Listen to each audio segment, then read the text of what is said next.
at Ea Guzman ikinasal na, si Shira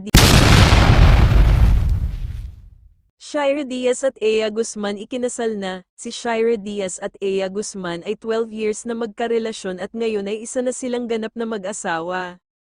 Ayon kay Ea, kahit na magkatabi sila sa pagtulog ni Shira ay never siyang na-attempt kay Shira na magkaroon ng ganap sa kanila o pilitin man lang ito.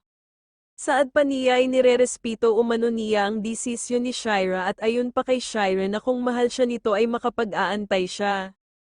At ngayon nga ang araw na ito dahil sila ay ikinasal na at ganap ng mag-asawa. Nagbiro pa nga si Shira sa kanyang asawa habang nasa simbahan na magiging masaya ka na mamaya. Ang mag-asawa ay isang kapuso artist kung saan pareho silang nagtatrabaho sa nasabing network. Nakaka-proud lang isipin na may isa pa palang artista na hindi tumulad sa iba na bago pa magpakasal ay may mga anak na. At napatunayan din ni Ea na mahal niya ang kanyang asawa dahil naantay niya ito. Hangad ko sa inyong na dalawa na sana ay habang buhay ninyong mamahalin ang isa't isa.